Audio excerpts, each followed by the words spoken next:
नमस्कार दोस्तों, OCN network में आपका स्वागत है। मैं हूं ओमकार चौधरी। प्रधानमंत्री नरेंद्र मोदी जापान पहुंच गए हैं। जापान के साथ द्विपक्षीय बातचीत होगी और जाहिर है, ये अंडरस्टूड है कि जिस तरह की स्थितियां परिस्थितियां इस समय ग्लोबली हम देख रहे हैं और अमेरिका जिस तरीके से सब पर हंटर चलाने की कोशिश कर रहा है, अब उसके बहुत सारे वो रिक्वायरमेंट हो सकती है। मतदाताओं से उन्होंने बहुत सारे वादे किए होंगे अलग-अलग सेक्टर के साथ, वो सब पूरे होते हुए नहीं दिखाई दे रहे हैं, तो उसका जो एक डेस्परेट है जिस तरीके से वो सब दिखाई दे रहा है। लेकिन अगर जापान गए हैं तो हमें नहीं भूलना चाहिए कि ऑस्ट्रेलिया, जापान, भारत, अमेरिका के साथ क्वाड में शामिल हैं। ऑस्ट्रेलिया का कल ही एक सख्त बयान आया है टैरिफ नीति को लेकर के, टैरिफ वॉर को लेकर के।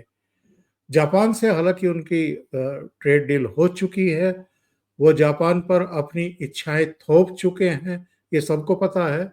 लेकिन अगर प्रधानमंत्री वहां गए हैं, पहुंचे हैं, तो क्वाड से रिलेटेड या टैरिफ से रिलेटेड उनकी टॉक्स नहीं होंगी, कहा नहीं जा सकता, कुछ ना कुछ होगा। इसके बाद वो चीन जा रहे हैं और 7 साल बाद, 6 साल बाद वो चीन जा रहे हैं।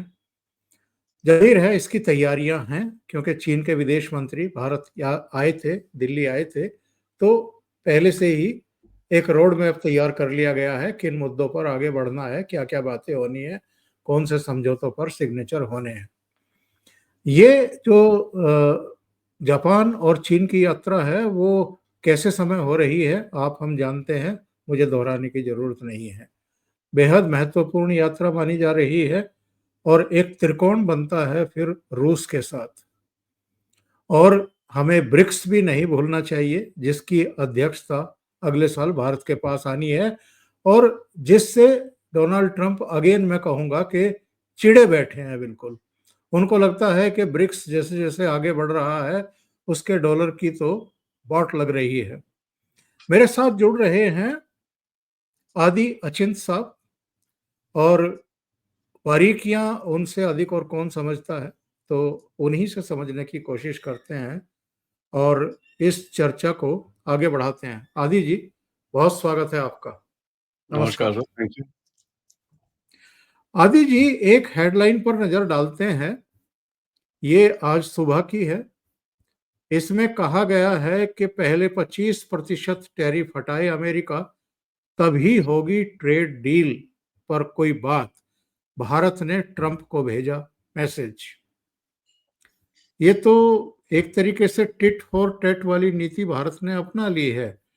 उनके जो 3 आजकल सलाहकार बने हुए हैं, उनके वित्त मंत्री, उनके सलाहकार जो नवारो और एक व्हाइट हाउस के इनके आर्थिक सलाहकार, तीनों भारत पर हमलावर हैं, तरह-तरह के बयान दिए जा रहे हैं। रूस और यूक्रेन की वॉर को मोदी वॉर कहा जा रहा है और हर तरह के अटैक करने की कोशिश हो रही है। ऐसे में भारत ने अपनी तरफ से अमेरिका को एक बड़ी और कड़ी चुनौती दे दी है, ये कह कर के कि जो बढ़ा हुआ 25% टैरिफ है, पहले उसको वापस लो अगर बातचीत को आगे बढ़ाना है तो।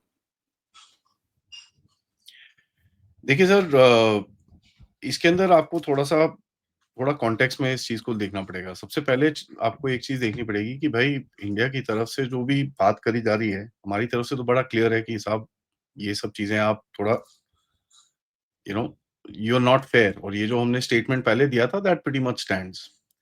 अब ये जो डेली का डाम-डमाका चल रहा है सर, ये क्या है? ठीक है सर, ये है सर प्रेशर टैक्टिक्स। इनको ये लगता है कि ऐसे ये मोदी जी पे डायरेक्ट टारगेट करके, ये चीज़ें करके इनको थोड़ा प्रेशर टैक्टिक मिलेगा और उसमें ये इनको कुछ एडवांटेज मिल जाएगा, और मोदी का जो घर में ना ऑपोज़िशन है, वो उसको उठा के कुछ ना कुछ करेगी यहाँ पर। और यहाँ पर काफ़ी सारे हैं बंदे सर, आपको पता ही है, जिन्होंने बेच रखा है, अपनी ज़मीर बेच रखी है, और ये सब काम करने के लिए तो ऐं करके सैल्यूट मार के खड़े हो जाएँगे सर। हमारे नेशनल फ्लैग को नहीं मारेंगे, बट इनको ज़रूर मारेंगे। तो इनका आइडिया हुआ है कि प्रेशर बढ़ाया जाए। अब देखिए प्रेशर इसलिए बढ़ाने की कोशिश की जा रही है क्योंकि आप भी थोड़ा रेज़िस्ट कर रहे हो। थोड़ा नहीं एक्चुअली काफ़ी। कल एक खबर आई कि भई आप 20% अपना तेल इम्पोर्ट बढ़ाओगे रशिया से। लोग तो कम करने की बात कर रहे हैं, आप भैंसिया कम आप मतलब बोलते हो ये नहीं बोलते कि मैं सेम रखूँगा, आप बोलते हो मैं बढ़ाऊँगा इसको। तो आपने बिल्कुल। वो बोलना शुरू कर दिया कि भैया 20% सितंबर से बढ़ेगा। अब देखिए सर, होगा क्या, यहाँ पर एक यूनिफाइड रशिया इंडिया का एक एक फ्रंट बन रहा है, ठीक है? ये थोड़ा हमको समझना पड़ेगा कैसे सर? देखिए रशिया के ऊपर इस टाइम पे जिस तरह के अटैक्स यूक्रेन कर रहा है, वो रिफाइनरीज़ के ऊपर अटैक कर रहा है सर। नाउ रिफाइनरीज़ पे अटैक करने का मतलब रशिया की 17 से 20% की जो रिफाइनरिंग कैपेबिलिटी है, उसके ऊपर काफ़ी डैमेज हुआ है। तो रशिया को वो चाहिए होगा कैपेबिलिटी एक्स्ट्रा ताकि वो अपने आप को कर सके, तो वो आपसे ऑब्वियसली माँग रहा है कि यार इस पे ज़रा हेल्प कर दो। एंड हम लोग करेंगे उसके अंदर, कोई डाउट नहीं है हमको। एंड अगर आपकी बढ़ रही है यहाँ पर तो this is a very clear sign क्योंकि ये अटैक अभी तो कल परसों में एक हुआ एक और रिफाइनरी के ऊपर। लेकिन ये अभी का नहीं है सर, काफ़ी टाइम से हो रहे हैं अटैक्स रिफाइनरीज़ के ऊपर। सो अब रिफाइनरी बनाने में टाइम लगता है सर, रिपेयर करो उसको ये पूरा अ, it's not that fast. So immediately आपको जो चाहिए होगा ऑब्वियसली आप भारत की कैपेसिटी को यूज़ करेंगे और भारत के पास है कैपेसिटी। उसके बाद रहेगा कि सर आपको मार्केट ढूँढने हैं। ठीक है, वो मार्केट भी मिल जाएगा, उसका कोई प्रॉब्लम नहीं है और जो बचा भी है आप अपने पास रख लो, स्ट्रेटेजिक रिज़र्व में डालो अपने, जहाँ पर आपने इधर-उधर इतने बड़े-बड़े टैंक लगा रखे हैं, भर के वहाँ पर रख लो, कोई इतनी तेल थोड़ी खराब होता है, there is nothing wrong with it. तो ये एक एक आप देख रहे हैं भारत की तरफ से एक मैसेज आ रहा है कि यार देखो, हम ना आपके वजह से ज़्यादा खरीद रहे हैं, ना हम किसी और की वजह से ज़्यादा खरीद रहे हैं। हमको ज़रूरत है, हम खरीदेंगे और आपको नहीं खरीदना हमसे, तो मत खरीदो और ये चीज़ बिल्कुल। जयशंकर जी ने बड़ा क्लियरली बोली है। अब देखिए सर, वो मैसेज इनको थोड़ा अभी पहुँचा नहीं है। मेरे ख्याल से इनका फ़ोन थोड़ा डिस्चार्ज रहेगा कि अभी वो कुछ वो पता नहीं कौन-सा चाइना-वाइना का माल खरीदा होगा इन लोगों ने फ़ोन में। अब वो अभी तक इनको मैसेज पहुँचा नहीं है या पहुँच भी गया है तो सर इनको समझ में नहीं आ रहा कि किस जगह पे आगे रिएक्ट करना है। देखिए सबसे बड़ा चीज़ आपको बताऊँ जैसे आप बोल रहे हो जापान जा रहे हैं सर। जापान बोल रहा है कि भई 40 से 60 बिलियन के बीच में वो भारत में इन्वेस्ट करेगा। 40 टू 60 बिलियन डॉलर्स ठीक है? कहता है पूरा एलसीडी का जो लेगेसी मैन्युफैक्चरिंग है वो पूरी भारत में शिफ्ट करेगा 100%। तो ये चीज़ें देखिए सर उसके अपने ये जो जापान जो है उसका अपना एलाइ है तो वो कर रहा है। तो इनको ये समझ में अभी तक आया नहीं है। तो ये अब देखिए सर क्या होता है ना जब आप एक इस जगह पे चले जाते हो तो इसको यू टर्न कैसे काटेंगे? अब आप देखें ट्रम्प की तरफ से ज़्यादा कुछ बोला नहीं जाता। वो ट्रम्प की बिकॉज़ ट्रम्प को भी पता चल गया यार अगर मैं एक लाइन अभी क्रॉस करूँगा तो वापस लाना बड़ा मुश्किल रहेगा। हाँ, कभी एक लाइन अभी अभी मैं अगर कुछ बोल-बाल के निकल जाऊँ अगर आगे मोदी से बात करनी हो तो मैं तो कर सकूँ। मेरे ये जो टट्टू-पट्टू हैं ठीक है इनको मैं लेके नहीं जाऊँगा बट मैं तो कर सकूँ कम से कम। तो वो भी दरवाज़ा ही खुला रखने की कोशिश कर रहा है बट देखिए यहाँ से दरवाज़ा बंद हो चुका है सर। यहाँ से अभी वो ना मुझे दिखता है कि ये आधा स्टेटमेंट देना कि भई 25% हटाओ तो बात करेंगे। ठीक है, आपने आई मीन एक वो कुछ मैसेज भेजा होगा, कुछ बोला होगा आपने कहीं पे। मेरे को लगता नहीं है सर इंटरेस्ट है कोई यहाँ पर। यहाँ पर अभी इंटरेस्ट है कि ठीक है यार, आपको जो करना है करो, हमको जो अब करना है, हम अपने आप करेंगे।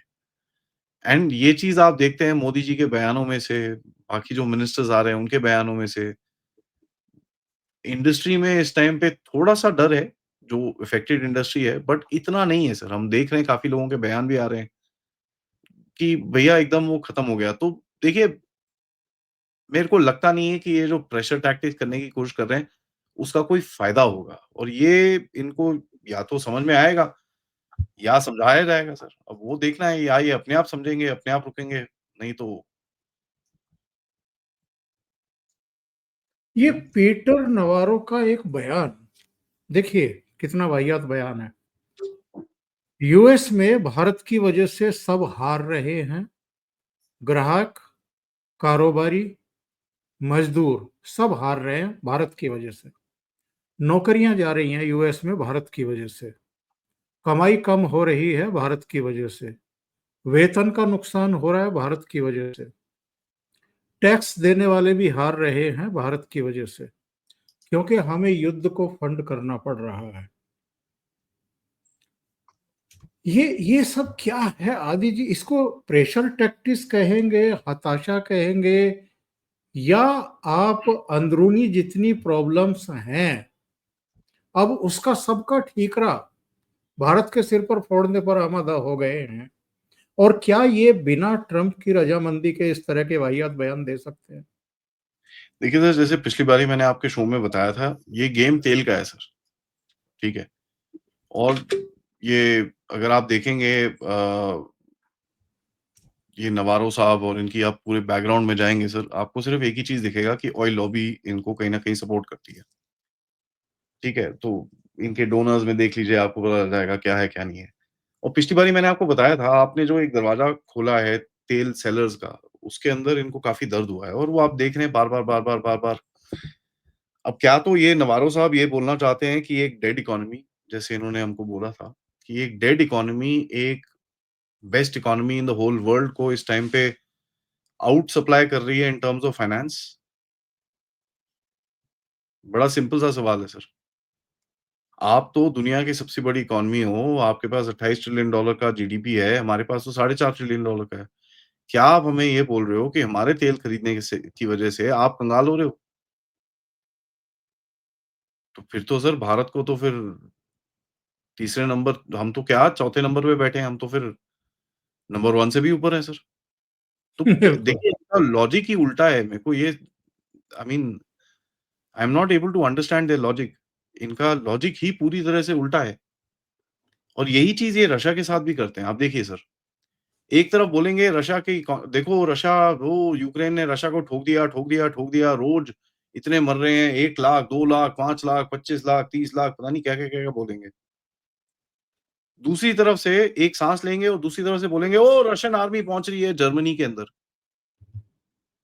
अरे भाई, एक तरफ तुम बोलते हो रशिया की आर्मी बेवकूफ़ है, उसको लड़ना नहीं आता, वो मर रहा है, वो ये है, ऊपर से दूसरी तरफ बोलते हो वो जर्मनी पहुँच जाएगा। यार डिसाइड कर लो ना यार, कौन-सी चीज़ सही है? भारत के साथ भी यही चीज़ है सर। क्या आप मुझे बोल रहे हो हमारा 25, 30, 40 बिलियन डॉलर का पिछले साल 70 बिलियन डॉलर का जो हमने उससे तेल खरीदा है रशिया से, वो 70 बिलियन डॉलर अमेरिका का ने जो कंट्रीब्यूट करा है वो उससे ज़्यादा है वो? कैसी बातें कर रहे हैं लोग? ये तो सर अब 2 साल का बच्चा भी इनके सामने बिठा दो। बट क्या है ना सर ये चीज़ें मीडिया में एक अटेंशन लेती हैं, ठीक है? मीडिया हेडलाइन्स बनता है इन चीज़ों का। एंड देखिए सर ट्रम्प साहब इस टाइम पे मीडिया हेडलाइन पे ज़्यादा विश्वास रखते हैं रादर देन एनीथिंग एल्स और आपको ये दिखेगा उनकी जो कैबिनेट मीटिंग हुई थी, आपको याद है? अभी 1-2 दिन पहले कैबिनेट मीटिंग हुई थी ना जब आपने देखी होगी वहाँ पर सारे-सारे वो बोलते हैं ना जिससे पहले पुराने ज़माने में राजा होते थे ना सर, तो राजा को जाके आहुति देते थे हर कोई कि भई आप बड़े राजा हो, आप तो सबसे अच्छे हो, आप सबसे दयालु हो, आपने प्रजा का बड़ा ख़्याल रखा है और आपने मेरा भी बहुत ख़्याल रखा है। मतलब वो पूरा जाप पढ़ते थे, उसके बाद 5 मिनट का उसका जो काम होता था, 15 मिनट जाप पढ़ा, 5 मिनट का वो पढ़ा, ट्रम्प खुश, मैं भी खुश, चल भई निकलो यहाँ से बाहर। तो सर ये अगर एक किसी देश में चल रहा है और ये दुनिया को ये देखना दे रहे हैं, तो इनको क्या लगता है दुनिया बेवकूफ़ है? दुनिया हँस रही है इनके ऊपर। आई मीन 2 देश हैं इस दुनिया के अंदर जिनके ऊपर हँसते हैं लोग। एक है पाकिस्तान और एक है अमेरिका। तो ठीक है सर, अगर इनको ये गेम खेलनी है, खेलने दीजिए, कोई इतनी प्रॉब्लम नहीं है। क्योंकि ये जो इनके टैक्टिक्स हैं, ये मीडिया टैक्टिक्स हैं sir. This is a tactical move. इसका कोई स्ट्रैटेजिक वैल्यू नहीं है। क्या स्ट्रैटेजिक वैल्यू है जी? आपने एक इतना बड़ा ट्वीट लिख दिया। अच्छा जी, बढ़िया, फैंटास्टिक। उसके आगे क्या? करो सैंक्शन और करना है आपको तो करो। आपने 50% तो लगा लिया। अब आप 500 लगाओ, 5 करोड़ लगा लो, कोई फ़र्क नहीं पड़ता हमको तो। बात तो वही है ना सर। वैसे भी इस टाइम पे आप देख रहे हैं जो मूड है देश के अंदर, वो तो धंधा ही नहीं चाहते आपसे। वो तो बोल रहे हैं साहब हमको धंधा ही नहीं करना, जान दो इसको, जहाँ मर्ज़ी जाए। तो अब ठीक है अगर इस डायरेक्शन में लेके जाना है इनको, इनको लगता है कि India is not that important sir देखिए इनको ना इनकी जो ब्रीफिंग हुई है और ट्रम्प साहब की अपनी जो अंडरस्टैंडिंग है दुनिया के बारे में, ये सर 2016 की काइंड ऑफ अंडरस्टैंडिंग है सर। अब वो 2016 की जो अंडरस्टैंडिंग है, उसके अंदर एक चक्कर है सर। चक्कर ये है कि उस टाइम पे भारत 2014 के इलेक्शन के बाद आगे निकला। पहले बेसिक बेसिक रिफॉर्म हुए थे, बड़े हल्के-फुल्के से रिफॉर्म्स हुए थे। 2019 तक आप देख रहे हैं, जब थोड़ा बहुत चरखी चलनी शुरू हुई थी, आपने टॉयलेट बनाने शुरू करे, आपने तो एक बड़े बेसिक लेवल पे आप बात कर रहे थे उस टाइम पे कि यार आपको टॉयलेट बनाने हैं, आपको घरों में लाइटें डालनी हैं, आपको पानी भेजना है, आपको रेलवे लाइन ठीक करनी है, आपके देश में रोड नहीं है, आपका बड़ा एक बेसिक बेसिक वो था, सबके पेट में खाना चले जाए, एक घर दे दूँ और यार बाथरूम बाहर मत जाओ। बहुत बेसिक। तू है यार, तेरे साले टॉयलेट बना रहे हैं, बहन के इनको क्या है? 2019 से 2025 के बीच में जो भारत बदला है in terms of manufacturing, in terms of services का, इन टर्म्स ऑफ आपकी अपनी कैपेसिटी, आत्मनिर्भरता, डिफेंस, एक आप 50 जगह पे आप प्रॉब्लम बता सकते हो कि यार ये प्रॉब्लम और हो रही है, ये प्रॉब्लम अभी भी है, वो सब ठीक है। लेकिन आप इस देश का ग्रोथ डिनाई नहीं कर सकते। $4.5 ट्रिलियन बिल- डॉलर पे आप खड़े हो गए आके, उस टाइम पे आपकी $2.5 ट्रिलियन भी नहीं थी इकॉनमी। तो आप फट से आपने जंप मारा है जो ऊपर से कोविड के टाइम पे, तो एक कॉन्फिडेंस आया देश के अंदर। एंड आज जब आप चैलेंज कर रहे हो ऐसे देश को, देश बोल रहा है भाग जा यहाँ से यार, तू कौन से खेत की मूली है? बिल्कुल। तब इनको वो समझ में नहीं आ रहा यार ये कैसा देश है? इतना इसकी इकॉनमी फद्दी सी है, कुछ भी नहीं है। उनके हिसाब में तो सर डॉलर बोलते हैं, ये तो $2500 में रहते हैं।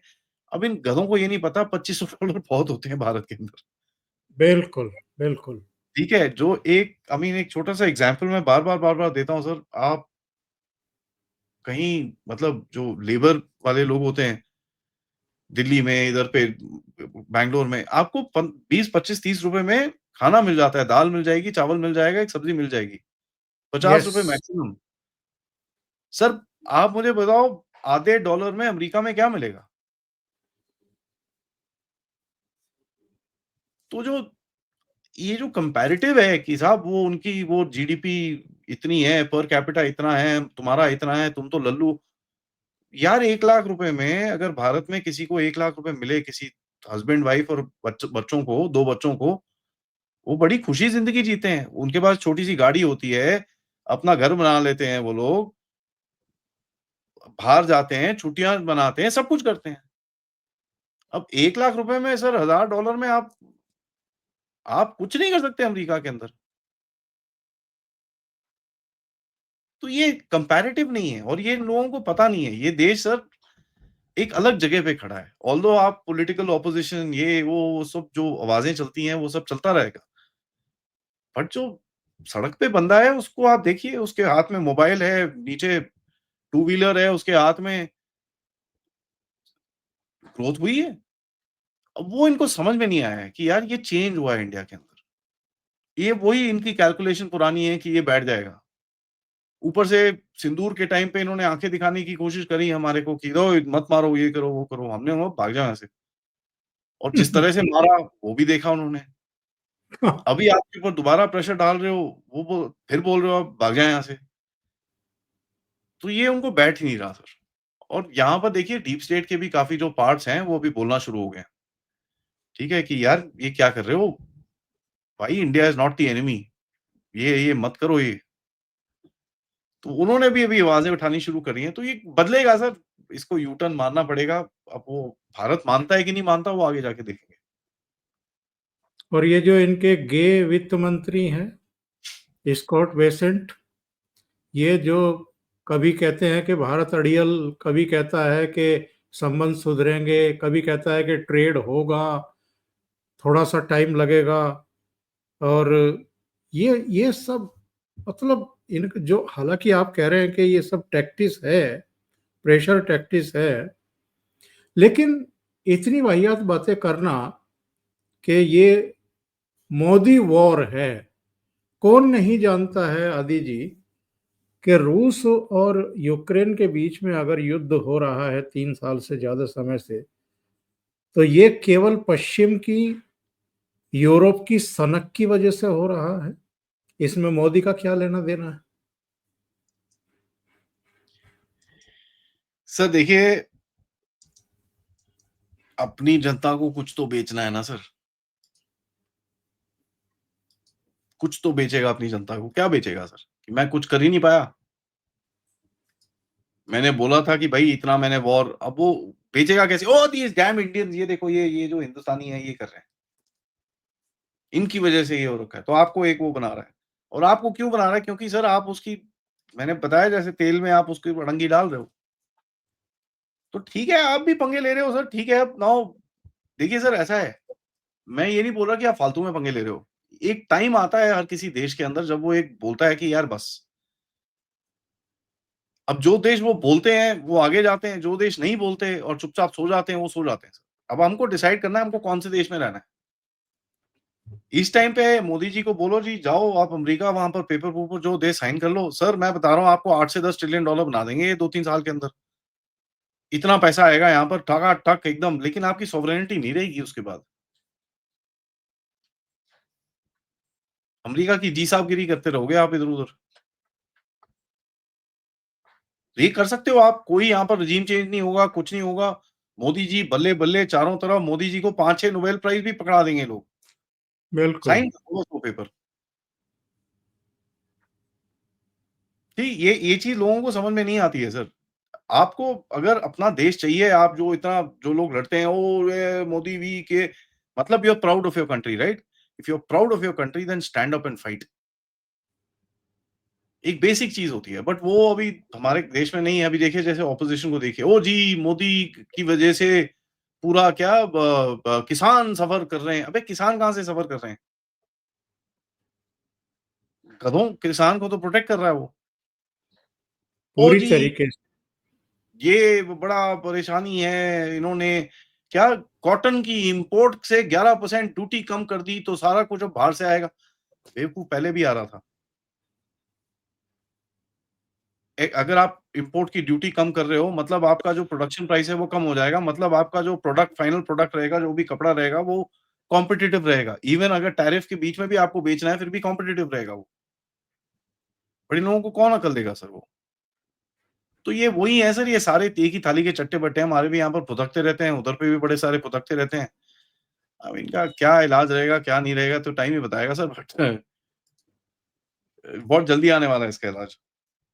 आदि जी, अगर प्रधानमंत्री की जापान और चीन यात्रा की बात करें, तो इससे क्या उम्मीदें हैं आपको और भारत को? और किस तरीके से अमेरिका समेत दुनिया की निगाहें इस समय इन 2 देशों की यात्रा पर होगी? देखिए सर, जापान से आपको आपको क्या मिलेगा सर, जापान से आपको मिलेगा इस टाइम पे बहुत, मैंने जैसे बताया 40 से 60 बिलियन डॉलर्स का आपको वो जो डायरेक्ट इन्वेस्टमेंट की बात कर रहे हैं। दूसरा सर जापान ने जैसे बोला है कि भई हम लोग पूरा अपना इंडस्ट्री एक शिफ्ट करेंगे इस तरफ। सेमीकंडक्टर्स में आपके साथ काम करना चाहते हैं। एंड जापान ने कल अगर आप देखें अमेरिका को बोला कि भाई जो ट्रेड नेगोशिएटर हमारा आ रहा था वो अब नहीं आएगा। तो अब आप बोल सकते हैं कि भई एक यूनाइटेड फ्रंट बनाने की कोशिश की जा रही है, क्या की जा रही है, क्या नहीं की जा रही है, वो सब तो अलग है सर। बट एक चीज़ हमको समझ में आनी चाहिए कि अ, जापान कहीं न कहीं देखिए पूरा वश में है, तो वो अपना थोड़ा-सा लेवरेज स्पेस बनाने की कोशिश करेगा। जापान को ये भी पता है सर कि चाइना के साथ उसको अपना थोड़ा-सा रीबैलेंसिंग करना है, तो वो करेगा वहाँ पर। एंड इस टाइम पे भारत के साथ थोड़ा ज़्यादा खुश रहेगा सर, क्योंकि क्या है ना, थोड़े टाइम पहले अमेरिका के प्रेशर में आके उसने शहबाज शरीफ को बुलाना पड़ा था वहाँ पर। तो तो वो भी थोड़ा उसको ओवर कॉम्पेंसेट करेगा। तो आपने देखा जैसे मोदी जी सुबह पहुँचे, वहाँ गायत्री मंत्र ये वो, वैसे भी वहाँ पर हमारा हिंदुइज़्म तो बहुत अच्छे से मनाते हैं लोग। हमारा सनातन धर्म को बहुत लोग फॉलो भी करते हैं उधर पे। बट सर जापान के साथ आपकी इंडो पैसिफिक पॉलिसी, इंडिपेंडेंट आपके रिलेशंस भी हैं उनके साथ। धीरे-धीरे करके आप उनके साथ डिफेंस एक्सरसाइज़ेज़ शुरू करोगे। तो आप एक चीज़ बोल रहे हो कि यार अगर एक पॉलिसी जिसमें एक थॉट प्रोसेस अगर मेरे हिसाब से मोदी जी इनके कानों में डालेंगे कि अगर अमेरिका ना हो बिल्कुल। तो मेरे हिसाब से सबसे बड़ी चीज़ वो होगी सर। बाकी देखिए मोदी जी जाएँगे वहाँ पर, सेमीकंडक्टर प्लांट में जा रहे हैं। वहाँ पर और शिंज़ो आबे के साथ तो बड़े अच्छे रिलेशंस थे। ठीक है? सो सेमीकंडक्टर प्लांट में जा रहे हैं, उधर पे कुछ डील वील हो जाएगी 10-12 बिलियन डॉलर की। आपका भी काफ़ी इंटरेस्ट है इस टाइम पे इन चीज़ों के अंदर, तो it will be a good technology sort of this thing, क्योंकि जो हाई टेक्नोलॉजी आपको अमेरिका अभी इस टाइम पे डिनाई करेगा, आगे जाके आपको तंग करने के लिए, तो अगर आपको जापान से मिल जाती है, उसमें फिर आपका फ़ायदा ही रहेगा सर। और जापानीज़ क्या है ना सर, जापानीज़ का मैं आपको एक चीज़ बताऊँ, जापान में ना 2 तरह की सच्चाई होती है, ठीक है? 2 तरह की। ये एक बिज़नेस रूल है जापान का। एक तरह की सच्चाई होती है जो आपको ऑफ़िस में बैठा के ना सब बताएगा कि no, no, we can't do this, no, no, ये वो, दिस दैट। उसके बाद एक अच्छी वाली सच्चाई होती है जो शाम को फिर आपके साथ बैठ के डिनर-विनर खाएगा, कहीं बाहर जाएगा, फिर बोलेगा यार पता है यार चक्कर ये है, तो अगर आप ऐसा कर दो तो हम ऐसा कर देंगे, फिर ये कर सकते हैं इसको करके। तो वो they want to do stuff, और जापानीज़ बड़े सच्चे लोग होते हैं, तो उनसे एक बारी आप पूछ लो ना कि भई सच में बता हुआ क्या? फिर वो बेचारे बिल्कुल। नहीं होता। तो मोदी जी इनके साथ काफ़ी टाइम से डील कर रहे हैं। प्लस मेरे को लगता है सर बुलेट ट्रेन का जो सिंहासन नंबर 1 आने वाली थी यहाँ पर अभी टेस्टिंग के लिए, जो टेस्टिंग ट्रेन है उन्होंने हमको फ्री दी है बाय द वे। उसके बाद बिल्कुल। फर्दर ऑर्डर्स और इंडिया में मेक इन इंडिया कैसे करना है उसको, उसके बारे में भी काफ़ी एक डिस्कशन होने वाला है। सो जैसे सुनने में आ रहा है 27-28 के बीच में वो ट्रेन शुरू होगी, तो मेरे हिसाब से अभी टेस्टिंग शुरू हो जानी चाहिए अगले साल में। तो वही सर हाई टेक्नोलॉजी की बात करेंगे आप उनके साथ एंड ट्रेड की बात करेंगे, तो यही होगा सर। चाइना बिल्कुल सही। थोड़ा अलग अलग रहेगा sir, China will be another China, different. China में क्या होने जा रहा है? मैं एक हेडलाइन देख रहा था। हेडलाइन ये है, चुप्पी की चोट, ट्रंप की खिसियाहट और मोदी पुतिन जिनपिंग की मुलाकात, क्या क्वाड बदलने वाला है? खैर, ये क्वाड बदलने वाला है नहीं बदलने वाला है, ये तो अभी बहुत जल्दबाजी होगी कहना। लेकिन जब ये 3 नाम मैंने पढ़े तो मुझे एक बहुत पुराना चित्र याद आया, और फिर मैंने ढूंढ निकाला वो। ये सोनिया गांधी बैठी हुई हैं, इसको हम अमेरिका मान लें, और पीछे अटल जी हैं, पीवी नरसिम्हा राव है और चंद्रशेखर हैं, और वो तीनों मजे ले रहे हैं। तो अगर ये पुतिन, मोदी साहब और सी जिनपिंग मिलने वाले हैं, तो कहीं ऐसा सीन तो नहीं होने वाला है? हाँ, सर ये सब तो होगा। देखिए, चाइना की तरफ से इस टाइम पे आपको थोड़ा-सा डिस्काउंट नहीं, वो आपको थोड़ा टॉलरेट करेंगे। Let me just put that across very clearly. और ठीक है सर, 3-4 साल आप भी उनको टॉलरेट करिए, वो भी आपको टॉलरेट करेंगे। उनको एक चीज़ पता है कि अभी इस टाइम पे आपसे झगड़ा लेके उनको कुछ मिलता है, ना हमको कुछ मिलता है उसमें से। एंड अगर चाइना को कुछ उसमें घाटा-वाटा हो गया तो साला और नाक कटेगी। ठीक है? तो उसको ये पता है यार India is also arming up, तो इसके साथ झगड़ा अभी डिफरेंट स्टाइल में करना पड़ेगा। वो मिलिट्री-विलिट्री करोगे तो ज़्यादा फैल जाएगा, पंगे हो जाएँगे। But having said that future में कुछ ना कुछ झड़प होगी, इसमें कोई डाउट नहीं है। तो ये आपको भी पता है, ये चाइना को भी पता है। और देखिए सर क्या होता है ना, मैं आपको सही में बताऊँ, मैं एक राष्ट्रवादी आदमी हूँ, ठीक है जी? मैं किसी जिहादी के साथ बैठ के खाना खा लूँगा। क्यों? सर वो अपने जिहाद में कमिटेड है, समझ रहे हैं आप? जितना मैं कमिटेड हूँ, उतना वो कमिटेड है। वो अंदर उसकी रूह यही बोलती है। ये जो साले लेफ्टिस्ट ये टेढ़े-मेढ़े होते हैं ना सर, इनको 3 थप्पड़ मारो इनकी पूरी आपको पता है फिर क्या हाँ, होता है, सब सही खुश हो है। जाते हैं, ठीक है? तो अभी यहाँ पर अगर आप इसको थोड़ा-सा एक्सपैंड करें, इस सिचुएशन के अंदर, अमेरिका को आप वही ट्रीट करना चाह रहे हो। आप उनको प्रोवर्बियल थोड़े से थप्पड़ मारने जा रहे हो, ठीक है? मुझे पता है सर शी जिनपिंग और चाइना साँप है, मुझे काटने आएगा। बट उसको ये भी पता है कि मैं शेर हूँ। वो इक्वेशन थोड़ी डिफरेंट है आज। जो पहले इक्वेशन थी सर, आप उतने स्ट्रॉन्ग नहीं थे। उसमें कोई हमको शर्म नहीं होनी चाहिए, कोई डाउट नहीं होना चाहिए। हमारे बिल्कुल। पास इतनी स्ट्रेंथ थी नहीं, और ना हम उस टाइम पे एक्सर्ट कर सकते थे। सर आज अगर वो जैसे गलवान जैसे कुछ करने की कोशिश करे, जैसे वो घुसे थे अप्रैल में, घुसने की कोशिश करे। अगर पिछली बारी 3 दिन लगे सर, इस बारी 2 घंटे लगेंगे हमको वही चीज़ करने में। और इस बारी मार खाएगा सर, बहुत बुरी तरह मार खाएगा। तो उसको भी पता है, एंड उसका भी इंटरनल प्रॉब्लम्स हैं। उसकी आर्मी उससे थोड़ा इस टाइम पे गुस्सा है। और वो कितना कहाँ किस डायरेक्शन में जाएगा, क्योंकि देखिए चाइना में कुछ ओवरटली कुछ नहीं होगा, क्योंकि उनको एक कंटिन्यूटी दिखानी है। जहाँ उन्होंने ओवरटली कुछ करा तो फिर तो सर नीचे का पूरा वो हिल जाएगा, फिर तो गए ये लोग। तो चाइना का मेन जो सीसीपी रहेगा, उसका मेन पर्पस रहेगा कि भई पावर में रहना है।